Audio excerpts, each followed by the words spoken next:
नैना बबुआ तोरा होश आ गइल। माई बाकी ई मोहब्बत के बा और हमरा ऐसा काहे लागता कि हमरा और नैना में कुछ बा। बताओ ना रे माई, मोहब्बत के बा? माई बोल ना रे, चुप काहे बाड़ू? ये मोहब्बत के बा माई? अरे बोल ना रे माई, मोहब्बत के बा? तो ही मोहब्बत बाड़े। तब फिर राजा के बा?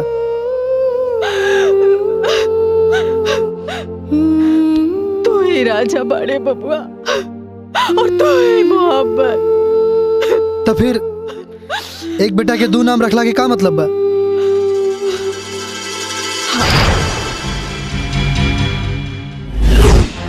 बचपन में तोहार और नैना के बीच गहरी दोस्ती रहल। तू दोनों हमेशा साथ खेलत और घूमत रहल।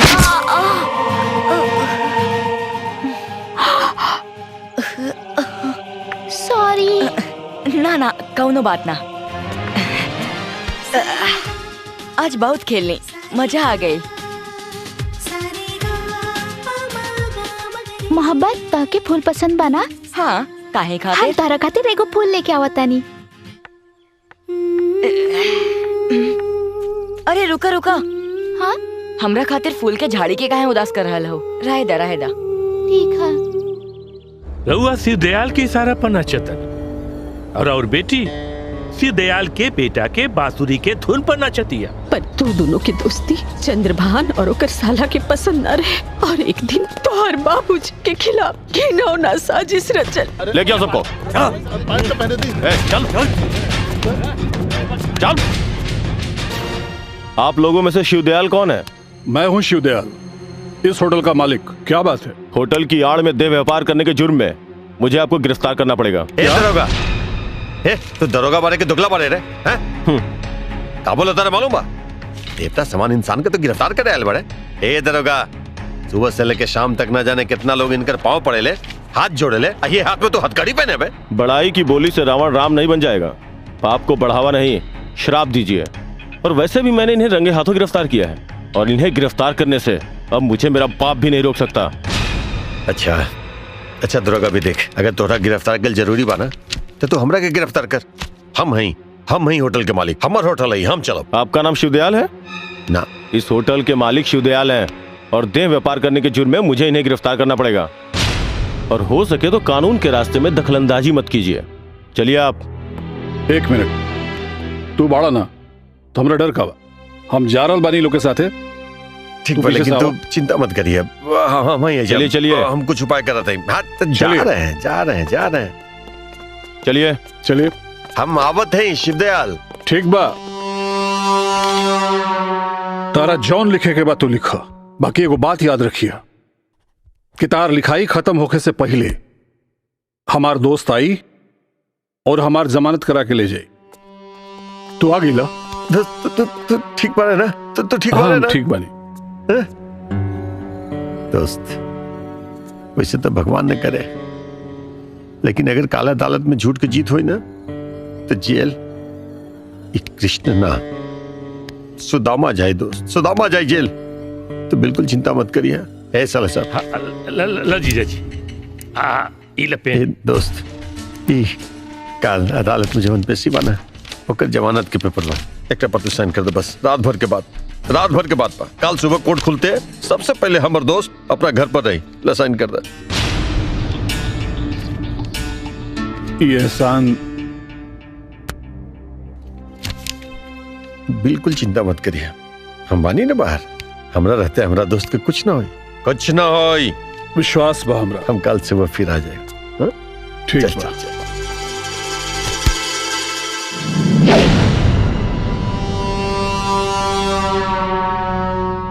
चंद्रभान, तू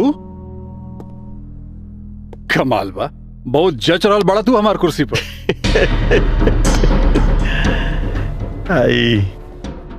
लाइक इट बस दोस्त, ऐसे हाथ से कुर्सी हमार। अरे ओह मैं काबा, ये कुर्सी पर चाहे तू बैठा चाहे हम बैठी, बात तो एक के बाद। गलत एक बात नहीं के दोस्त, वैसे भी तो सारा खेल तो ये कुर्सी के होला। ही तू कहा करल बड़ा, मजाक करल बड़ा का? साले साहब हाँ, जी जी जी बताई। दिखाई हमार सबसे प्यारा दोस्त के पावर ऑफ एटर्नी। का हो न की रउआ थाना में जौन जमानत का पेपर बहुत प्यार से साइन कर ले रनी, वो प्रॉपर्टी का पेपर। और भाग्य विधाता एक बात और बता दे, होटल में जौन देह व्यापार और ओकरा बाद रेट पड़ल रहे, वो हमनी करवाइले रहनी। अरे का जरूरत रही विश्वासघात करे के चंद्रभान? अरे एक बार हमरा कही के तो देखता, तार जबान हम खाली ना जाए देती, सब दे देती तारा। अरे हमार लइका तो तार बेटी के प्रीत के रंग में रंगाइल बा। हम तो चाहत रहनी है कि एकरा के हम रिश्ता में बदल दी। बस ये हमरा मंजूर नहीं है। खैरात में मिलल भीख तेरा बेटा और हमार बेटी के बीच में प्रीत नहीं के मंजूर हमरा। क्या चाहता रह तू कि तेरा नीचे हम जीवन बिताई और तेरा बेटा के नीचे हमारी बेटी जीवन बिताई? ना, इहो याद रखिए कि एक दिन हमार बेटा मोहब्बत के राह पर चल के तार छल कपट के दुनिया के नाश कर दी। Out out out.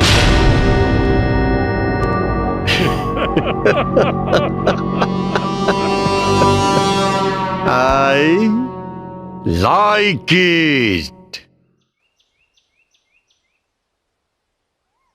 आज से तू लोग के 7 जन्म के जोड़ी बनल रहे। सौभाग्यवती भव।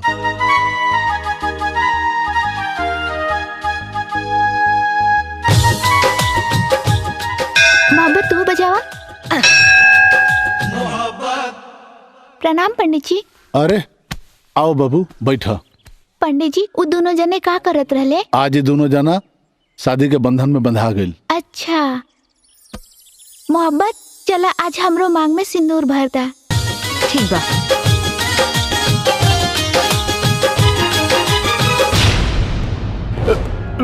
यशोदा, यशोदा, यशोदा।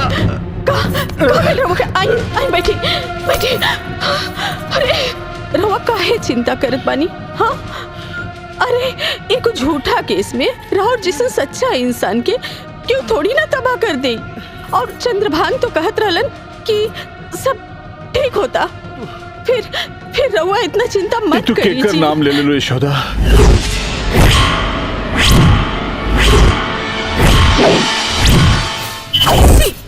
ये रवा का कहता नहीं? हाँ ओकरे सब खइल बा।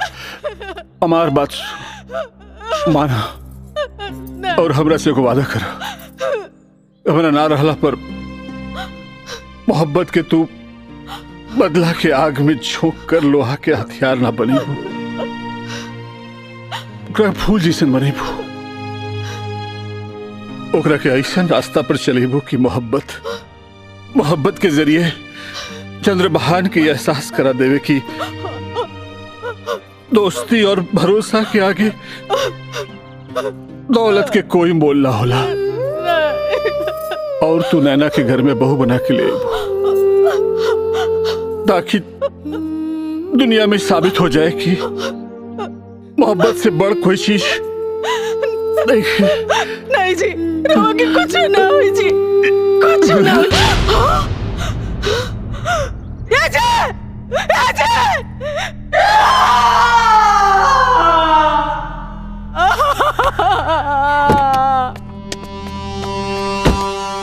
आज से हम लोग जन्म जन्म के साथी बन गए नी।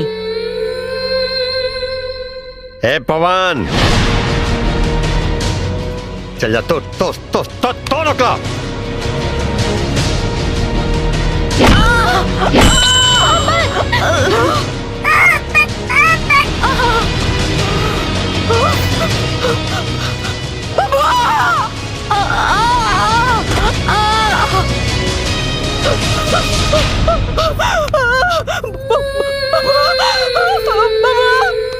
यशोदा देवी चिंता मत कर, जिंदा बा भी मरल नहीं खे। लेकिन दोबारा अगर ये नजर आ गई ना हमरा तो फिर गोद में लेके सहलावे लायक भी न रह। इससे पहले कि हमर दिमाग सन के एक सामने से दूर ले जो तू, इतना दूर कि सपना में भी नजर ना आवे। पति के मौत और बेटा के बहरहाल खून के वजह से आपन करेजा में लगल आग के करेजे में दबकावत हनी।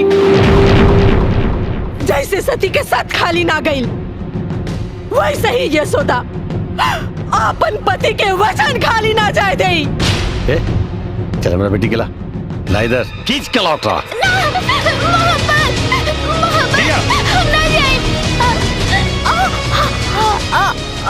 और वो हादसा में नैना के आवाज चल गई और तुहार याददाश्त।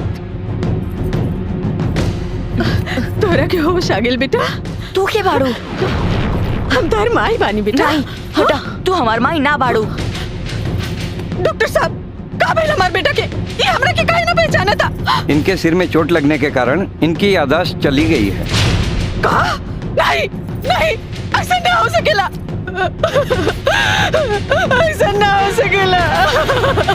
तब तोरा के लेके हम माई श्रद्धा देवी के पास गई नी। माई रहुआ तो अंतर्यामी बनी, रहुए कुछ उपाय बताई माई। बेटी तू अपना बेटा के लेके कम से कम 12 साल के लिए अपने दुश्मन से कहीं दूर चली जा। तो हर दुश्मन जौन है तोहरे के परेशान करे के कोशिश करी है। आ एक बात और, हम तो के ई माई के जंतर देता नहीं। हाँ बेटी, ई जंतर अपना बेटा के गला में पहना दिया। जाना था वो दुश्मन कुछ ना बिगाड़ी, दुश्मन के बापो कुछ ना बिगाड़ी। ला बेटी।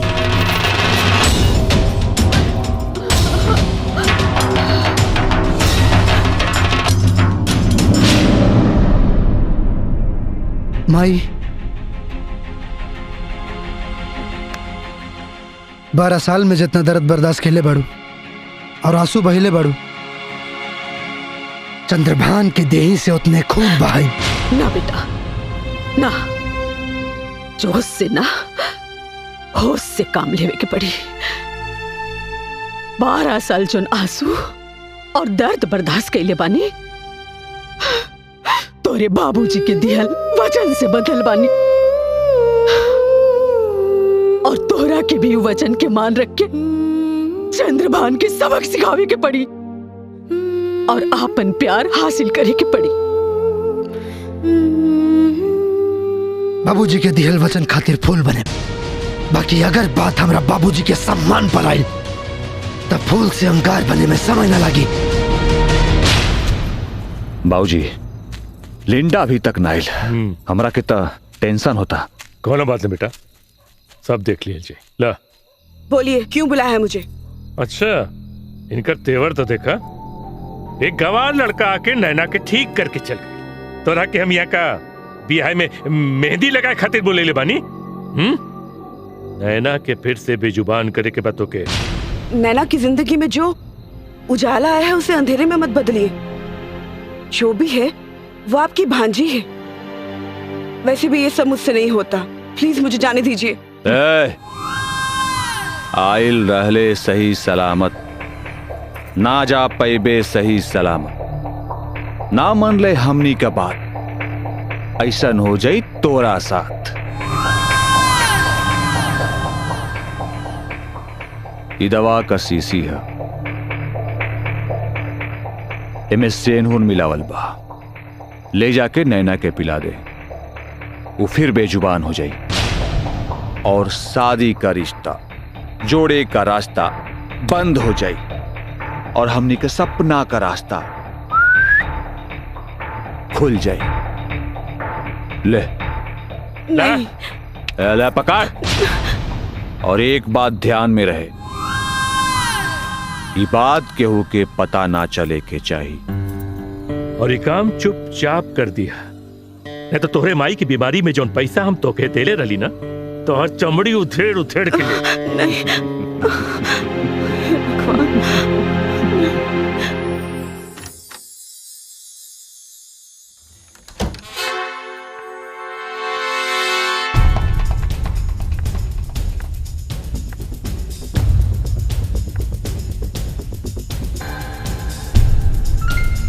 नैना, क्यों रो रही हो? देखो, मत रो, सब ठीक हो जाएगा, सब ठीक हो जाएगा। तुम्हें तो बहुत तेज बुखार है। रुको, ये दवाई पी लो, तुम्हारा बुखार चला जाएगा। मेरी बात मानो, ये दवाई पी लो, तुम्हारा बुखार चला जाएगा। पी लो, चलो चलो चलो, जल्दी पी लो।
राजा ना, मोहब्बत।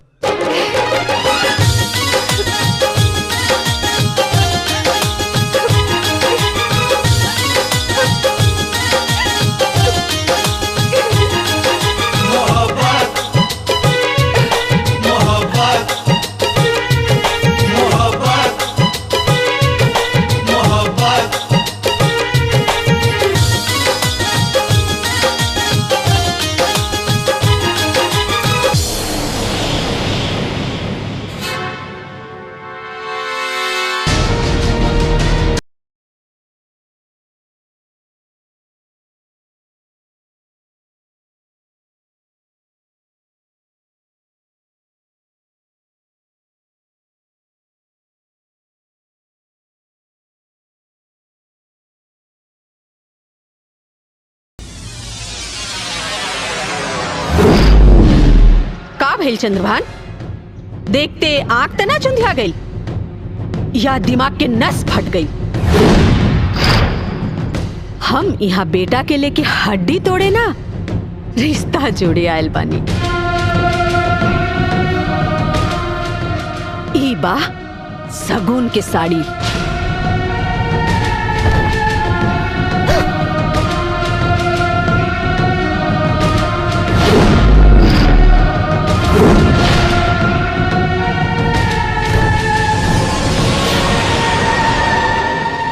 रिश्ता खातिर रिश्तेदार की हैसियत बराबरी के होके के चाहिए।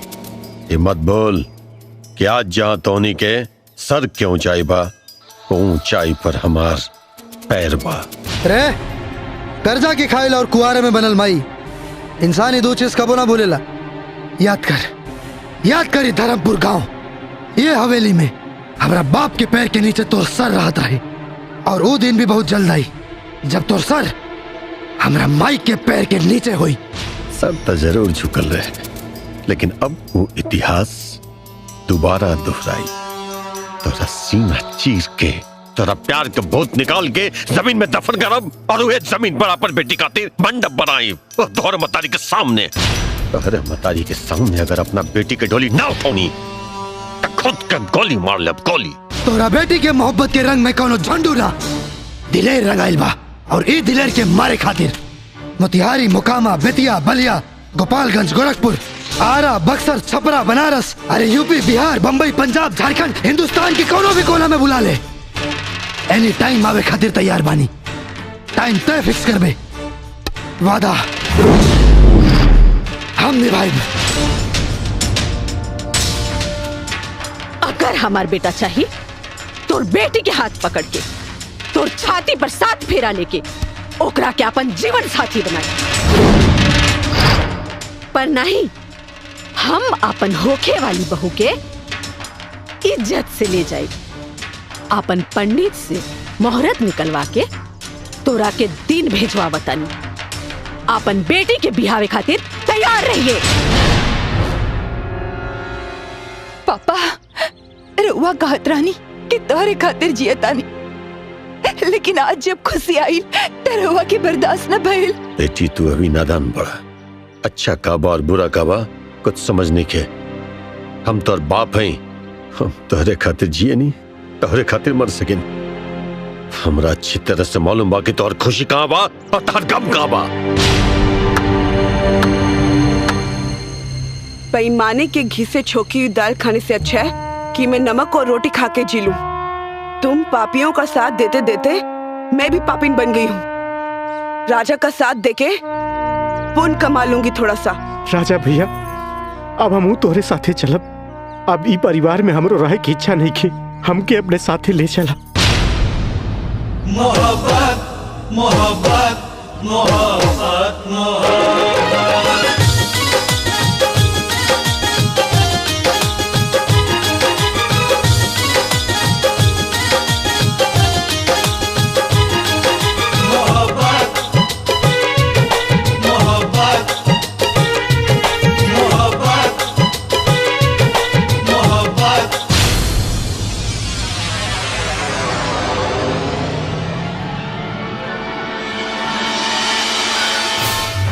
रब के बनावल रूपवा तो है,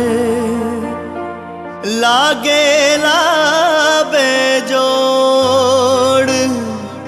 उड़ाता धानी रंग चुनरिया रानी, दिल में मचावे शोर।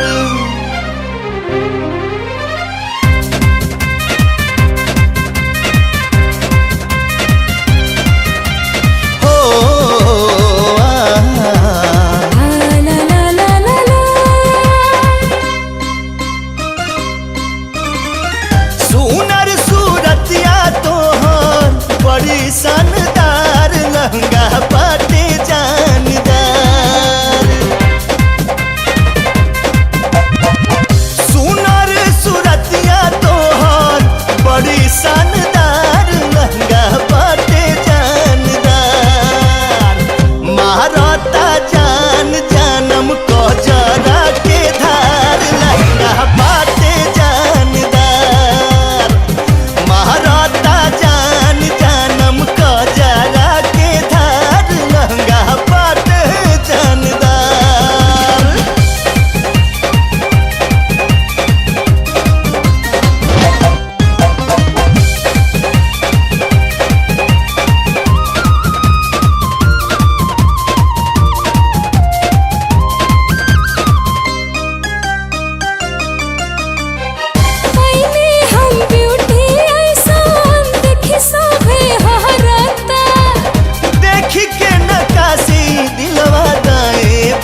के। नासा तू दिखला कहाँ नैना नसीला के। कवनो काट नइखे कमर काटिला के। होठवा रसीला करे लभ के बौछार लहंगा बाटे जानदार। महाराता जान जानम को जरा के धार लहंगा बाटे जानदार। तू ही तो बड़ा साजन सजा दिलदार लहंगा बाटे जानदार। महाराता जान जानम को जरा के धार लहंगा बाटे जानदार। अच्छा ए जीजा जी इस सिगरेट पर सिगरेट मत फूकी। अरे ऐसा न हो के गुरजवा हमने का इज्जत फूक डाले। हुकम तो हम साले साहब दोनों माँ बेटा के बस एक बार कोनो ढंग के रिश्ता मिल जाए और हमार बेटी नैना के ब्याह हो जाए तब तक आकर जाओ आए? हाथ पर हाथ धर के बैठ जाओ। आलोक निरंजन। अरे बाबा आलोक निरंजन।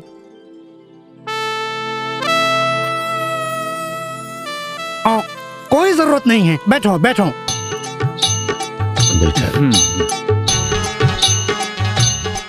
अरे कुर्सी लाओ रे। अरे भाई क्या कर रहे हैं आप? अरे हमें सहारे की जरूरत नहीं। लेकिन बाबा को बात बताई, आओ अगर हम राउर गोड़ न छुअब तो आशीर्वाद कैसे मिली? बोलो तुझसे रामदेव जी। बाबा आपके हमार नाम कैसे पता लगल है? अरे हम बाबा अंतर्यामी हूँ, हमें बहुत कुछ पता है। बाबा और क्या पता है आपको? तुम्हारी परेशानी का कारण जानता हूँ बेटा। क्या कारण है परेशानी के बताइए बाबा। तुम्हारी बेटी के ब्याह के कारण तुम परेशान हो और वो परेशानी के कारण है मोहब्बत। मोहब्बत दिल में तीर की तरह चुभ गया है और उन्हें मोहब्बत से नफरत करके तुम दुल्हा खोज रहे हो। बाबा इतना सब कुछ मालूम आपके तो बताई ना। कोनो अच्छा लड़का हमारा बेटी खातिर। लड़का आलोक निरंजन। अरे लड़का तो लड़का, हिंदी फिल्म भोजपुरी फिल्म गांव घर के हीरो लगा के भी हमारे पाँव छुअलन। अरे ऐजा तक ले तो भोजपुरी फिल्म के हीरो दिनेश लाल, रवि किशन, पवन सिंह सबकर बियाह ई बाबा ही कराए हैं बच्चाओं। अच्छा तो बाबा को फोटो लिया बड़ा का? अरे ई बाबा के फोटो की जरूरत ना हो, डायरेक्ट मिलन कराते हैं। ए विक्रम गाड़ी निकाल। चल चलिए बाबा चलिए बाबा चलिए बाबा। मूर्ख, बाबा गाड़ी का सफर नहीं करते हैं। तो फिर कैसे हवाई जहाज से? हाँ जादुई सफर। हाय देखो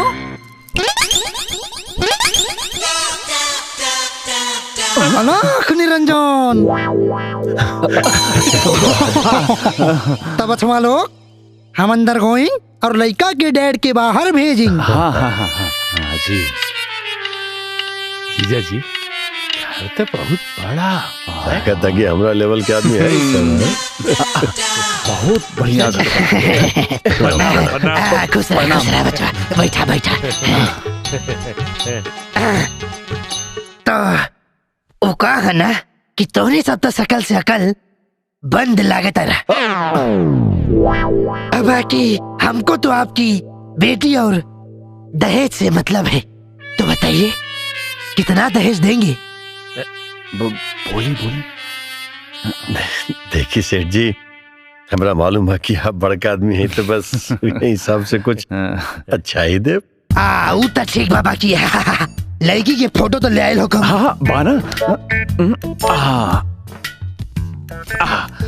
हाई देखी राव रोके वाली पतो। हाँ तेरी पास कर। लड़की तो एकदम सेक्सी और सुंदर लगती है।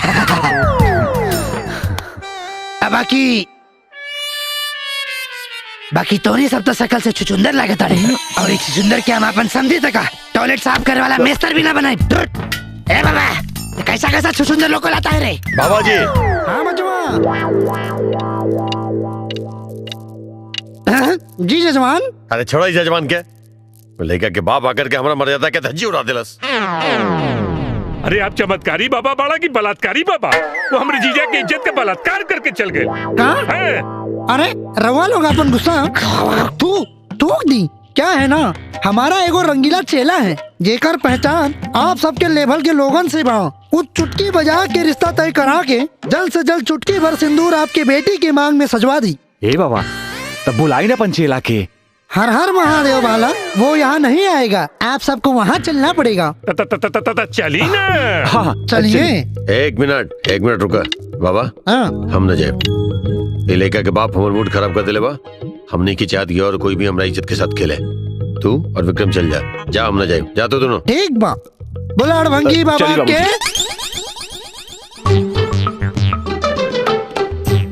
जजमान ई शीशा हवे का? यहाँ शीशा दिखे आयल बड़े कि हमनी के लड़का दिखायल बड़े? कहाँ लड़का कब आई? आ जाई ए जजमान ज्यादा न फड़फड़ाई, पहले ई बताई ई शीशा हवे का? लड़का चाहे अच्छा हो या बुरा, रिश्ता काट देवे के। टेंशन मत ली बाबूजी।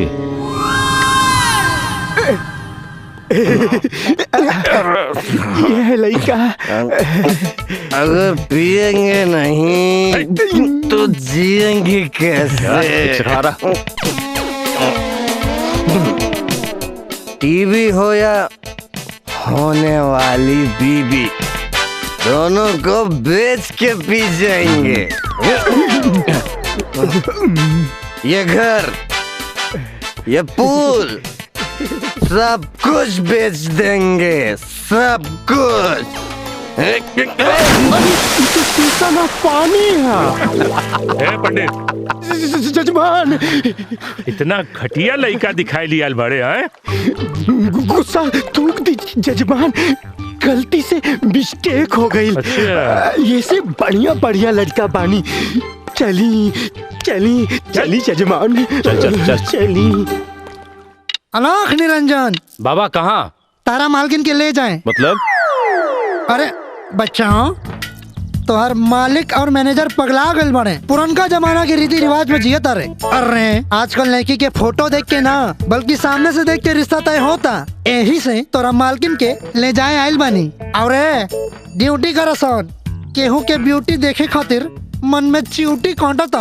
ड्यूटी करा। बड़ा अजीब बा, इस साधु बा के सवाधु।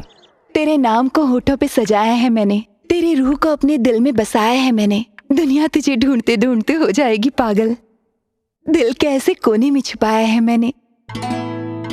वाह,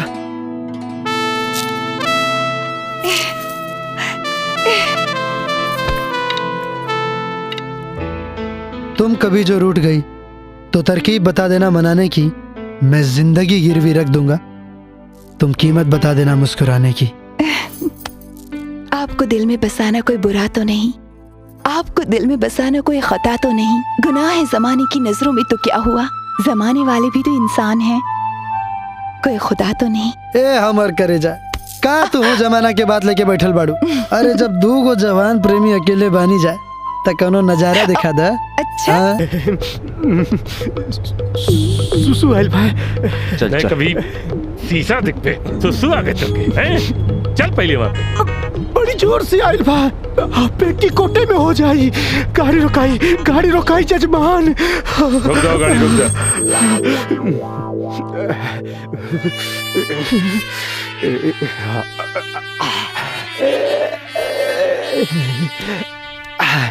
नाइन 3232323 77755। केकर फोन है यार?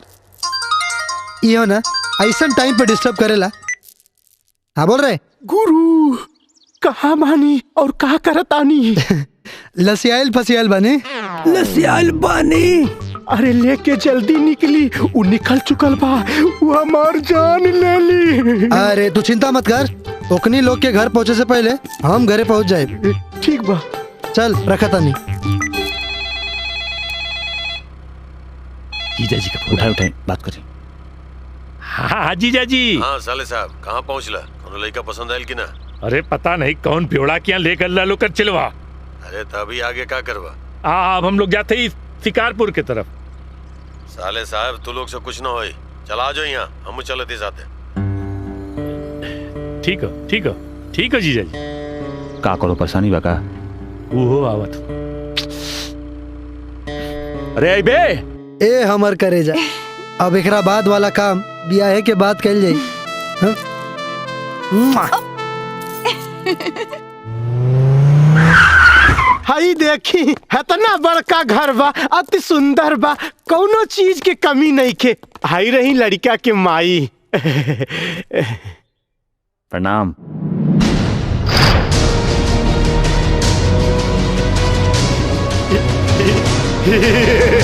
अरे तोरी माई।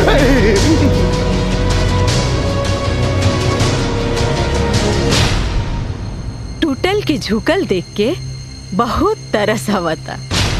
I like it. कौन अभी हुए बात नहीं, शौक बदलल और नहीं जुनून।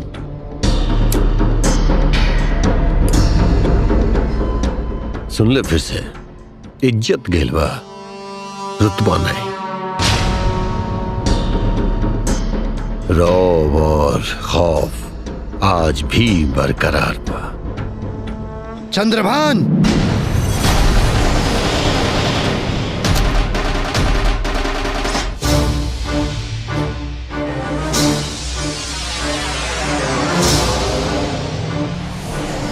हम कल रहे नहीं ना कि अपना माई के सामने तोर सर झुका के रहे। और देख आज झुका देनी। लिंडा। जी माई। कुर्सी दा। जी।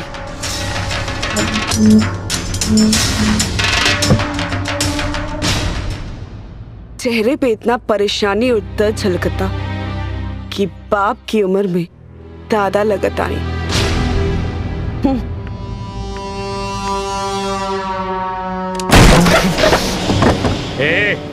धोनी के घर के कुर्सी का किस्मत ऐसा नहीं खे कि हमार जीजा जी अपन पिछवाड़ा ऊपर रखे। नफरत के ई दौर में 4 लोगन से रिश्ता बना के रखिया।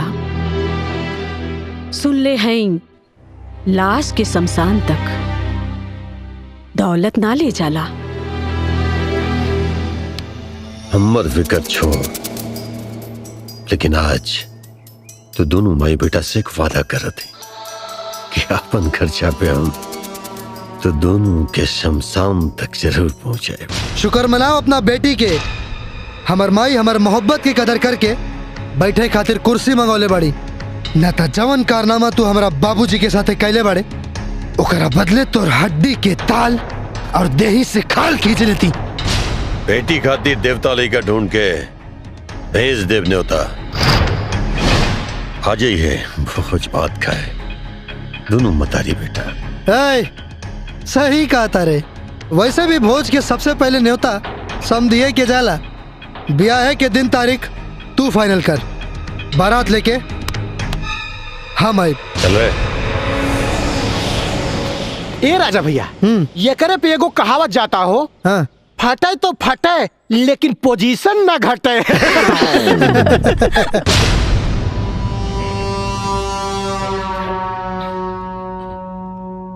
शिव दयाल,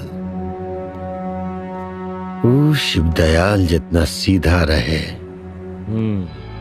ओकर बेटा उतना ही ज्यादा टेढ़ा।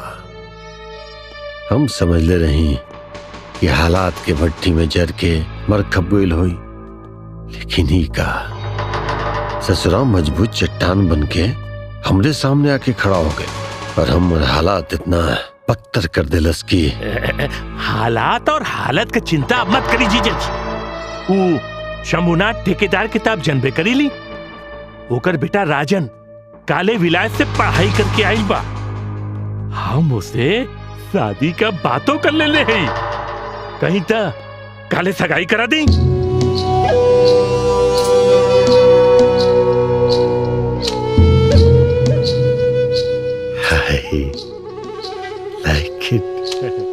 I like it.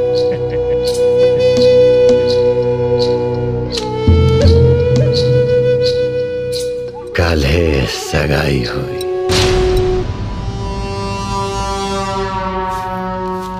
लिंडा। जी माई। अब तोहार माई की तबीयत कैसन बा?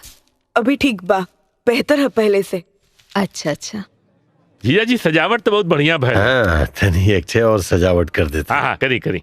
मुनीम जी नमस्कार। नमस्कार नमस्कार। बैठिए बैठिए बैठिए। धन्यवाद।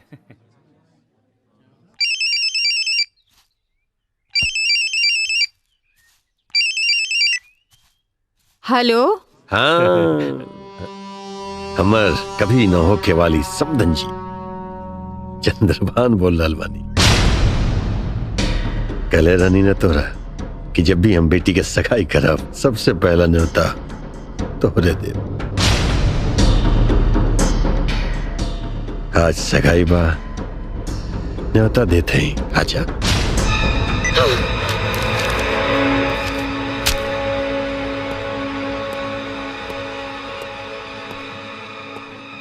का बात बा माई? नैना की सगाई होत बा। हाँ?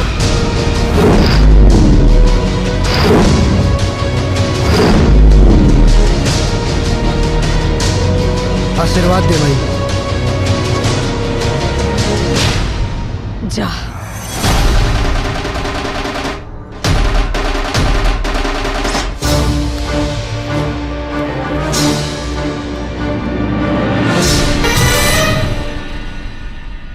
मोहब्बत मोहब्बत मोहब्बत मोहब्बत।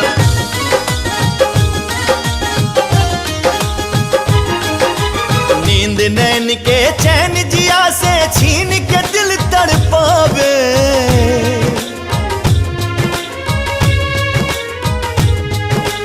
नींद नैन के चैन जिया से छीन के दिल तड़पावे, छीन के दिल तड़पावे। मोहब्बत हंसावे मोहब्बत रुलावे, मोहब्बत हंसावे मोहब्बत रुलावे।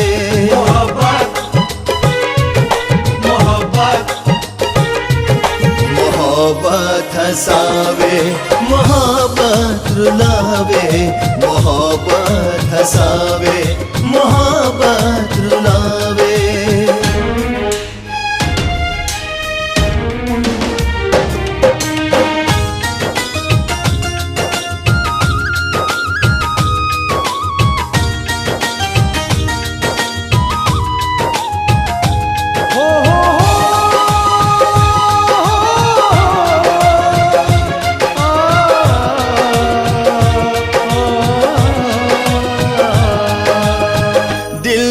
खुला आसमान मोहब्बत, रब के हाँ वरदान मोहब्बत। दिल से चल के होठ पे आके ले जब मुस्कान मोहब्बत। मन पंछी के बिना पंख आकाश के सैर करावे, मन पंछी के बिना पंख आकाश के सैर करावे। मोहब्बत हंसावे मोहब्बत रुलावे, मोहब्बत हंसावे मोहब्बत रुलावे।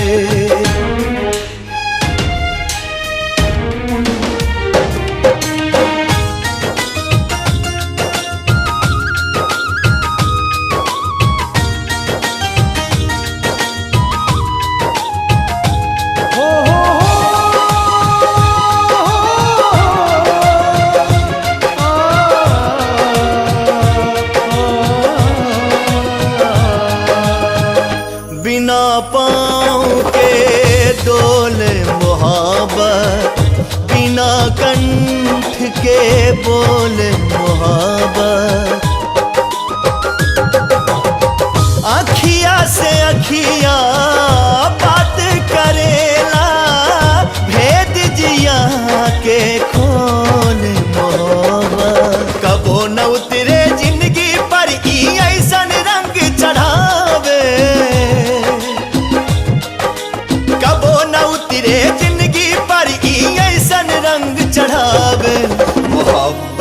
हंसावे मोहब्बत रुलावे मोहब्बत हंसावे मोहब्बत रुलावे। नैना नैना नैना बिटिया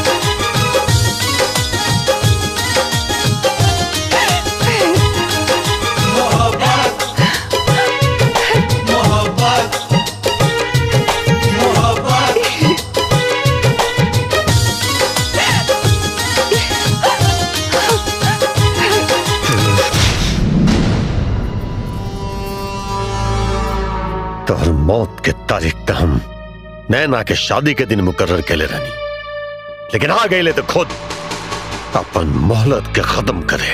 मोहब्बत मुहूर्त मोहलत मुकद्दर और मौत के परवाह ना करेला ससुर जी। I like it.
रुक जाओ चंद्रभान सिंह।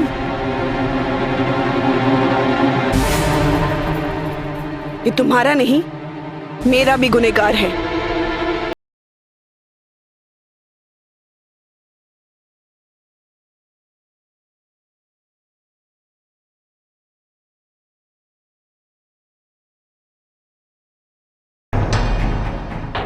सबूत के साथ आई हूं।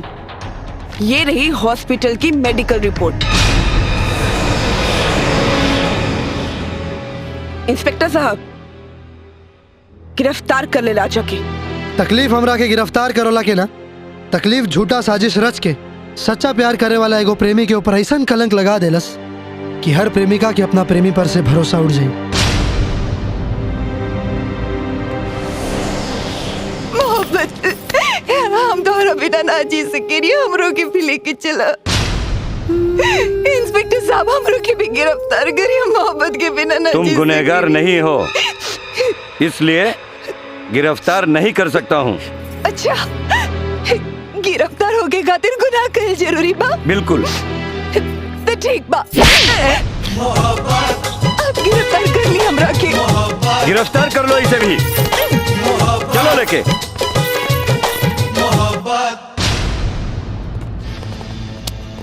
नमस्कार नमस्कार। इंस्पेक्टर, जमानत के पेपर बहन के रिहाई खातिर।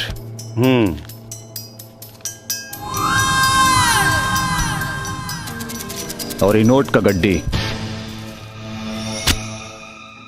वो कमीना के पिटाई खातिर। चालू है।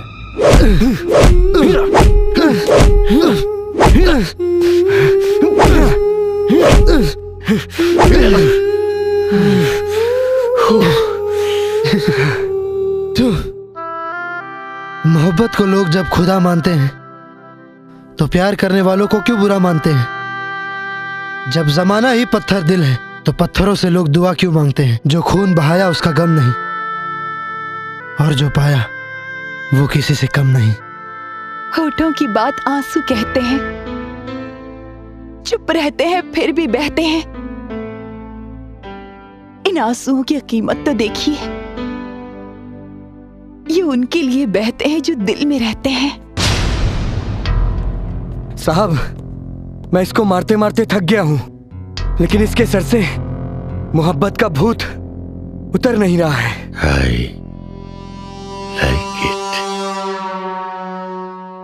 अमर, बेटी के बाहर निकल। ठीक है साहब।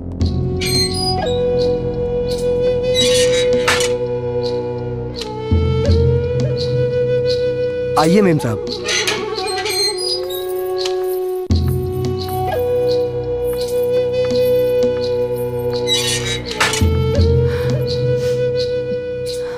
यहां से तो निकाल दे, लेकिन मोहब्बत के दिल से कैसे निकालब? बेटा, हम मुहे करल बानी जवान एक अपन बेटी से प्यार करे वाला बाप के करे के जाए, और एक बाप के फर्ज होला कि अपन औलाद के हर मनहूस जगह से बाहर निकाले जब ओकरा खातिर महफूज नहीं के।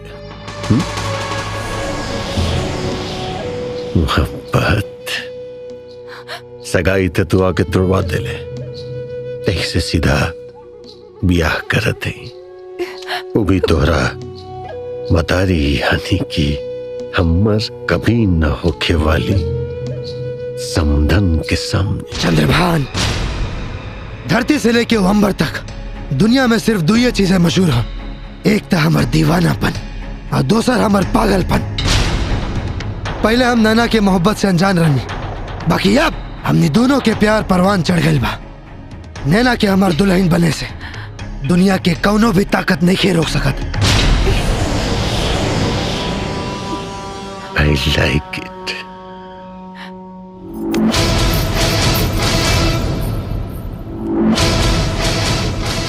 बेटा राजा, ये जो तोहार बाजा बजता ना, ये सब हमनी ये करवैले बानी। वो जो निंदा आयल रहे ना रिपोर्ट लेके, वो सब हमार चाल रहे। तभी आए में आए के गलती मत करिए, है ना? अब पहले अपने माई का हाल चाल ले ले तो ज्यादा ठीक रहे।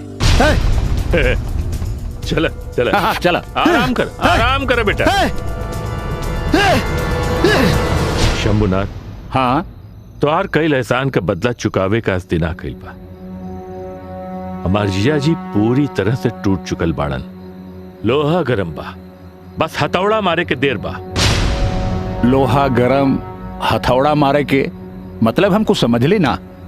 पावर ऑफ अटॉर्नी का पेपर हम बनवा चुका। हाँ। राजन बेटा जी, तू एक काम करा, हमरे साथे घरे चला। जीजा जी से ई कह के कि कोर्ट मैरिज का पेपर बा, बस एक बार वो पेपर पर साइन करवा लेवे के बा। ठीक बा। हाँ, हाँ। रामदेव भाई, अरे हम तोहरा के बचपन से जानीला, लेकिन तुहार ही वाली काबिलियत हमरा के मालूम ना रहल। अरे भाई, तू इतना नीचे गिर सकेला ये हम सोच भी ना सकेला। अरे जब नीचे गिरल जाई तब बे न ऊपर उठब।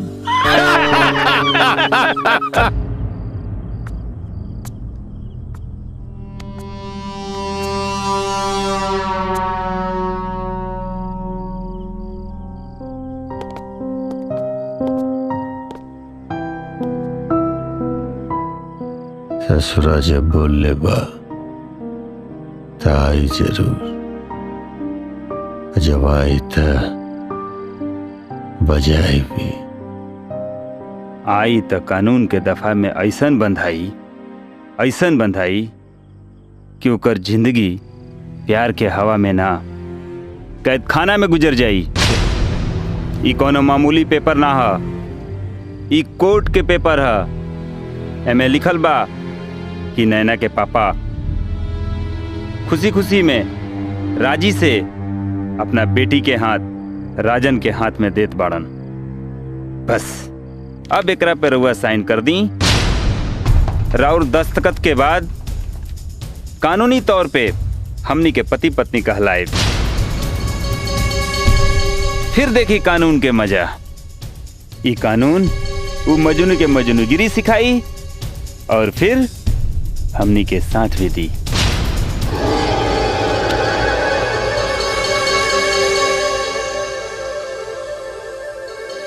चश्मा किधर है?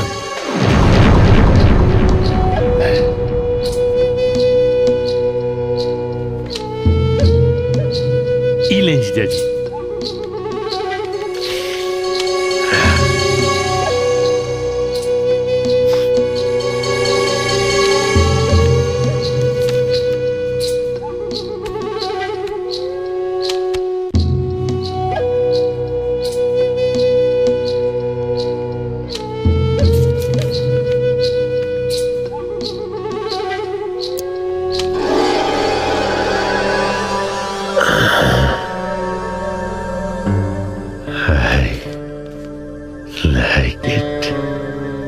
Thank you. तो हर आइडिया हमरा पसंद आयल।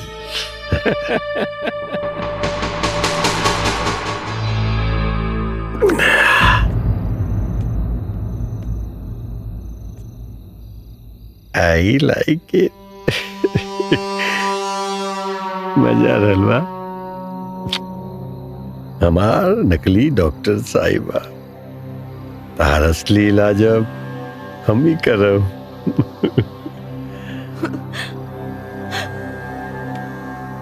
हमर कभी न होके वाली समधन जी बहुत तकलीफ हो रहा बना। ए समधन जी, थोड़ी देर के बाद ब्याह खत्म हो जाए, हर कहानी भी खत्म हो जाए। वो कहा ना कि तुहर बेटा से हम वादा कर दे ले रहा कि हमार बेटी के ब्याह तो और माई अपन आंखें से देखी। थोड़ा तकलीफ बर्दाश्त कर ली। हाँ, बस थोड़ा देर के तकलीफ और। जितना तकलीफ देवे के रहल तू दे चुकल बाड़ी चंद्रभान। अब हमार बेटा आई और तू लोगन के बाजा बजाई। ओह, आई लाइक इट। साले साहब। जीजा जी, आप जो नी बार बार आई लाइक इट बोलेला ना, वो हमरा के बहुत लाइक लागेला। प्रणाम प्रणाम। प्रणाम समझे जी। प्रणाम प्रणाम। हाँ, एकदम हमर दामाद जैसा लगाता रह तू। I like it. बेटा वैसे तो हमार तमाम ऑफिस, होटल्स, जितना हमार ट्रांसपोर्टेशन के धंधा बा केवल हुए हमारा नाम पर बा। पक्की हवेली, हमारा तमाम जायदाद, ये सब हम अपन नैना बेटी के नाम कर दिले बानी। जवन काल से तो आर हो जाई। फिर भी बेटा, आज इस शुभ दिन पर अगर तेरा मन में और कोनो इच्छा बा तो बोलो, आज ये पूरा कर दे हम। बाकी अब राहुल के पास बचला ही का बा? राउर होटल और सारा कारोबार राउर दुलारा साला साहब अपने नावे करा ले बाड़न। अब का देवा आए? ठीक कहता नहीं बाबूजी। रहल बात ई हवेली के, तो आज हम शादी करता नहीं, नहीं ना हमार हो जाई, ई हवेली हमार हो जाई। हाँ। बेटा समझी जी, ये वक्त मजाक मजाक करे के नहीं के। ए साले साहब, हाँ? बता दे के कैमरा मजाक पसंद नहीं के। लेकिन मजाक तो जीजाजी राउर साथे हो चुकल बा। रउआ शिवदयाल के साथे षड्यंत्र करके ओकर सब संपत्ति हड़पनी और हमनी के आपके साथे षड्यंत्र करके राउर सब संपत्ति हड़पनी। फूफा जी, आई डोंट लाइक इट। ये चारों तरफ जो आदमी देखत पड़ा ना, अभी तो हार ना हमनी के आदमी है वो सब। फूफा जी,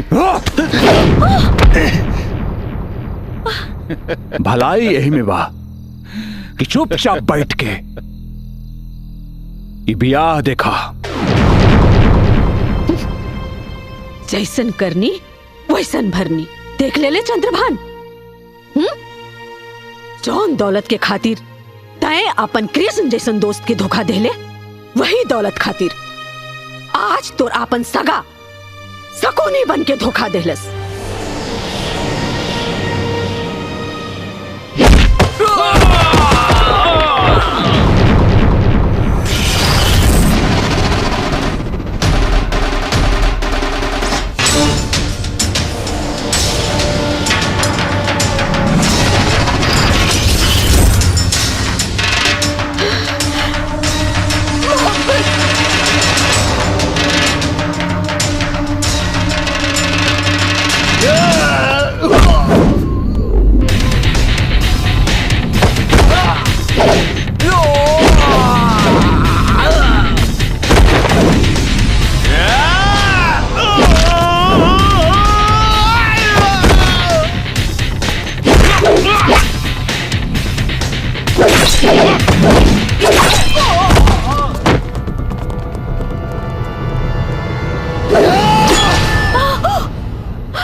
अगर हमारा बाप की आखिरी इच्छा के मान न रही इतना, तब तक तोहर सर तोरा धड़ से अलग कर देती। तो रुक कह गए बेटा, काट डाल सादा मुझ गुनाह के प्रायश्चित ये काट डाल। अब जाके हमारा मालूम पड़ल बाकी इंसान के अच्छा बुरा कर्म के फल और सजाई है ये दुनिया में मिलेला। काट डाल बेटा, काट डाल। ए राजा बेटा, एकरा बात में मत आवा। काट डाल एकरा के। ठीक बा। ज्यादा गुस्सा सेहत के लिए हानिकारक होला। पीछे देख, माई तोर माई का स्वागत होता। हमरा माई के कुछ भइल ना, तय के काटे। पहले तू हथियार फेंक, ना तो उससे पहले हम तोर माई के काट दे। फेंक। धोखाधड़ी के आड़ में ही राजा की हार होला।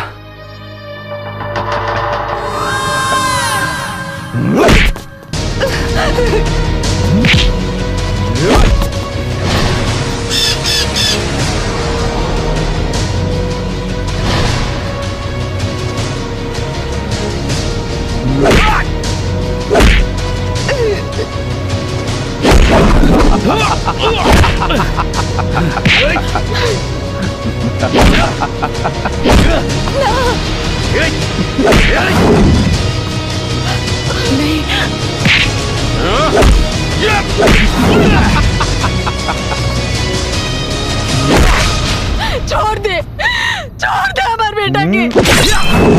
नहीं, मोहब्बत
बहुत तेज बनत रहे।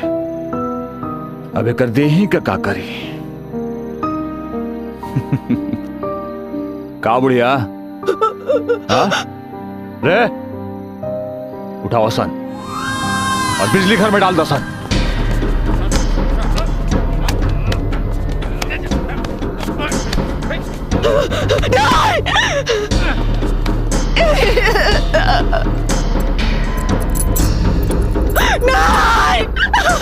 चारों तरफ से दीवार चुनवा दो सन, चारों तरफ से।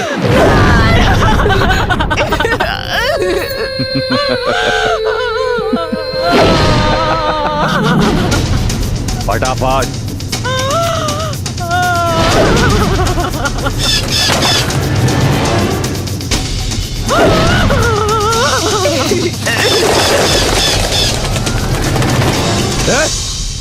ये होगा चुनता सन। जी भैया।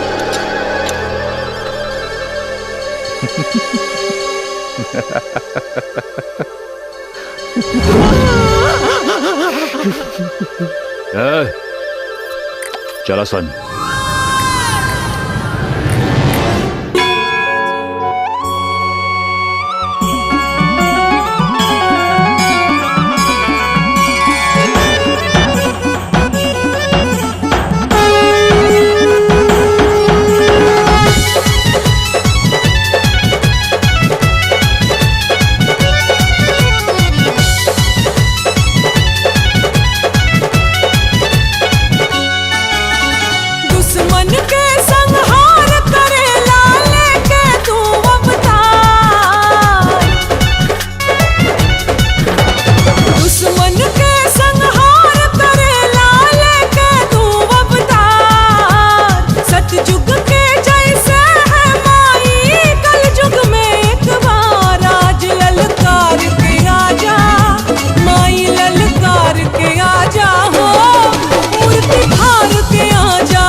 मोहब्बत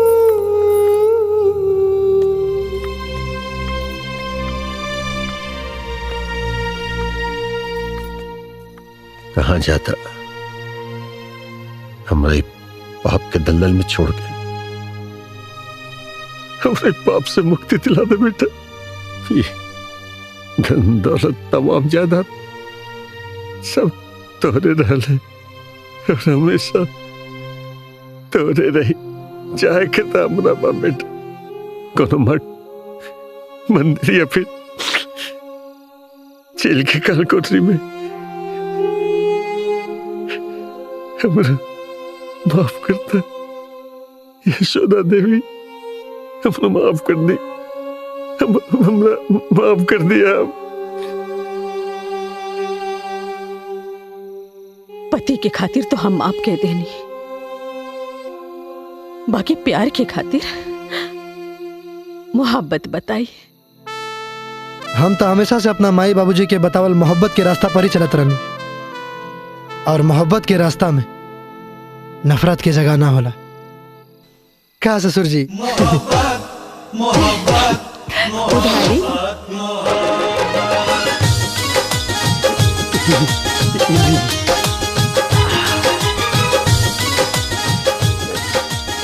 ले बबुआ, नैना के मांग भर दे।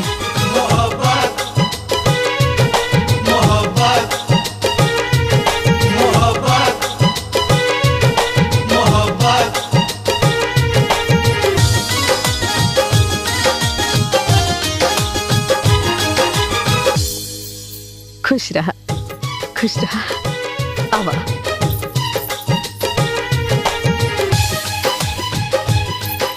खुश रह बिटिया।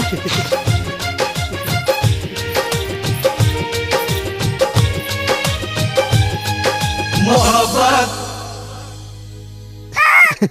हाँ हो क्या भाई लोग, बुझाइल की ना? दौलत से नहीं, नफरत से नहीं, मोहब्बत से चलती है दुनिया। मोहब्बत मोहब्बत मोहब्बत मोहब्बत मोहब्बत।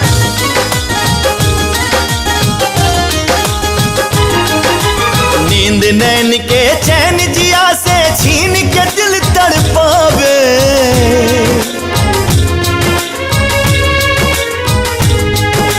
नींद नैन के चैन जिया से छीन के दिल तड़पावे, छीन के दिल तड़पावे।